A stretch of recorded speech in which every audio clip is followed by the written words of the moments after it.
안녕하십니까. 네오젠 과학 전문학원에서 고1 통합과학을 담당하고 있는 이재용 강사입니다. 자, 이번 시간에는 2024학년도 1학기 기말고사 저동고등학교 통합과학 내신 분석을 해보도록 하겠습니다. 자, 저동고등학교 같은 경우에는 일단 전체적인 난이도가 조금 어렵게 출제된 시험이라고 볼 수 있습니다. 그래서 중상급 정도의 난이도로 시험 문제가 출제된 것으로 분석이 되며 전체 난이도도 중상 이상 정도로 파악이 됩니다. 일단 1등급 컷 같은 경우에는 80도대 중반 정도로 예상해 볼 수 있을 정도로 난이도가 좀 높은 시험이었다. 그렇게 볼 수 있겠습니다. 일단 저동고 같은 경우에는 1학기 중간고사 시험을 보지 않았기 때문에 상대적으로 범위가 상당히 많았다. 그리고 예년 기출문제 난이도보다 조금 높아진 시험이라고 볼 수 있겠습니다. 그래서 중간고사를 보지 않고 범위가 많았다라는 데에 대해서 학생들이 부담을 상당히 많이 느끼고, 일반적으로 중간고사를 안 보게 되면은 중간중간에 시험 범위가 조금씩 줄어드는 부분도 있는데, 저동고는 그런 부분 없이 전체적으로 꽤 많은 시험 범위를 본 것으로 판단이 됩니다. 그래서 전체적인 시험 문항은 객관식 20문항에 논술형 2문항이 출제되었고요. 주로 모의고사 연계 문제로 출제되고 난이도가 조금 높은 편에 속했다라고 볼 수 있고요. 객관식 배점이 3.6에서 5.4점으로 이제 변별력을 가지기 위해서 좀 갭 차이가 좀 컸다라고 볼 수 있습니다. 그래서 배점 높은 문제들은 주로 변별력을 요하는 문제들로 출제가 된 것으로 확인이 되었고요. 논술형 배점에 비해서 상대적으로 객관식 배점이 높았다라는 것도 특이사항으로 볼 수 있겠습니다. 그래서 객관식 문제를 정확하게 풀 수 없거나 조금 쉬운 문제도 실수해서 틀리는 경우에는 등급이 좀 많이 떨어졌을 것이다 라고 분석되는 바입니다. 자, 그래서 전체적인 과정은 그렇게 되고요. 그래서 각 부분에 대한 문제들 한번 분석을 해보도록 하겠습니다. 전체적인 총 문항수는 22문항으로 객관식 20문항, 논술형 2문항, 딸리 문제가 7문제로 분석이 되고요. 난이도는 조금 높게 나타나는데, 그 중에서도 분류를 하자면 중상 정도, 조금 난이도가 높은 문제가 5문제 정도, 중간 정도 난이도 11문제, 중하 정도, 그나마 좀 쉽다라고 느껴지는 난이도가 6문제 정도 이렇게 출제된 것으로 파악이 됩니다. 자, 그래서 문제들을 쭉 보면서 어떤 문제들이 조금 까다로웠는지 그런 것들을 한번 보도록 하겠습니다. 자, 첫 번째 보면은 1번 문제부터 쭉 보면 1번부터 4번까지 문제는 좀 평이한 문제이지 않았나. 그래서 기본적으로 평소에 공부하던 문제, 그리고 평소에 보던 문제들이 눈에 익어서 좀 더 쉽게 풀 수 있는 문제들이었다라고 본다면은, 이제 5번 문제를 보면은 5번 문제 같은 경우에는 별의 진화 부분에서 출제가 되었다라고 볼 수 있습니다. 수능용 문제인데 이런 표 같은 경우에는 조금 생소하게 보여질 수 있는 표였기 때문에 학생들이 조금 어렵게 느껴질 수도 있었다라고 보여지는 문제라고 볼 수 있습니다. 자, 수소 핵융합 반응부터 규소 핵융합 반응 쭉 나와 있고요. 별 A, B, C에 대한 특징들이 나와 있어요. 그래서 표에서 별 A, B, C에 대한 정확한 내용을 분석하고 난 다음에 선지에서 그 내용에 타당한 답을 찾는 문제. 그래서 조금 어려운 문제라고 볼 수 있었습니다. 그래서 5번 문제 정도 좀 특이하게 나왔다. 그래서 이렇게 볼 수 있었고요. 자, 6번, 7번 요 문제는 화학 파트에서 출제가 되었는데 그나마 쉽게 출제된 문제고, 8번 문제를 한번 주의 깊게 봐야 되겠습니다. 자, 8번 같은 경우에는 화학 파트에서 나온 문제고요. 그리고 원소의 성질에 대해서 묻는 문제로 출제가 되었다라고 보시면 될 거고요.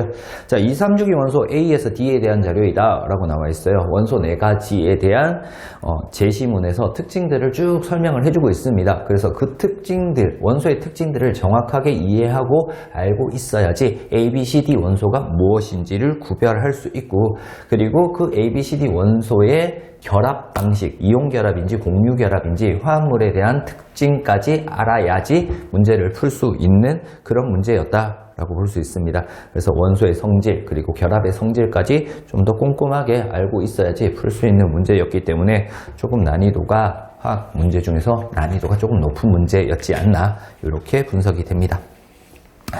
9번 문제 같은 경우에는 화학 결합 묻는 문제인데 조금 평이하게 나왔으니까 넘어가면 될 것 같고요. 10번 문제 한번 보고 넘어가면 좋을 것 같습니다. 10번 문제 같은 경우에는 화학 결합에 대한 부분에서 문제가 출제가 되었고요. 수능형으로 출제가 되었는데, 자, 거의 대부분의 문제들이 이렇게 설명들이 좀 많고 설명을 이해해야지만 풀 수 있는 문제들, 그래서 자료 분석 문제들이 좀 많이 출제가 되어서 학생들이 체감 난이도가 좀 높게 나타난 것으로 파악이 됩니다. 10번도 그 문제와 마찬가지다 라고 보면 되고요. 자, 10번 문제 화합물 두 가지를 두고 구성원소 그리고 공유 전자쌍 수 그리고 결합비 같은 것들의 조건을 주어 줌으로 해서 이온결합, 공유결합인지, 결합의 종류가 무엇인지, 그리고 얘네들을 파악을 해서 정확한 선지에 대한 내용이 무엇인지, 그래서 원소의 성질, 화학결합의 종류, 화학결합의 성질까지 정확하게 알고 있어야지 풀 수 있는 문제였기 때문에 좀 난이도가 꽤 많이 높은 문제로, 등급을 나누는 변별력 있는 문제로 파악이 되는 문제였다라고 볼 수 있겠습니다. 그래서 10번 문제 좀 까다로운 문제였다라고 보여지고요. 11번, 12번 생명체를 구성하는 물질, 지각을 구성하는 물질, 13번 단백질을 구성하는 물질, 이런 것들은 평이하게 그냥 평소에 보던 문제 형태로 나왔다. 이런 것들은 실수를 하면 안 되는 문제들이었다. 그렇게 봐두면 될 것 같고요. 자, 14번 문항을 보면은 14번 문항은 전형적인 수능 문제 유형입니다. 이거 생명과학에서도 이런 형태로 나오는 전형적인 수능형 문제고요. 그리고 표랑 그리고 주어진 제시문 가지고 풀어야 되는데, 일반적으로 이렇게 푸는 방법들 수업 시간에 되게 많이 설명을 해줬습니다. 그래서 특성, 기억, 니은, 디귿을 보고 그 특성에 맞는 물질의 종류를 먼저 파악을 하고 난 다음에 그 특성에 대한 물질 A, B, C를 고르라는 문제, 이런 것들 역으로 이렇게 찾아가는 문제들이었다라고 많이 설명을 해줬기 때문에 학원에서 충분히 수업을 들었던 학생들은 실수하지 않고 잘 맞추지 않았을까, 그렇게 생각되는 문제입니다. 그래서 전형적인 수능형 문제, 생명과학에서도 나오는 문제이기 때문에 한번 이런 문제가 있었다라고 얘기를 해주고 싶습니다. 15번 문제는 그냥 평이한 문제였고요. 16번 문제 물리 파트에 대한 문제가 이제 드디어 나오기 시작을 합니다. 그래서 16번 문제 물리 파트 문제인데, 이제 물체의 운동에 대한 문제로 출제가 되었습니다.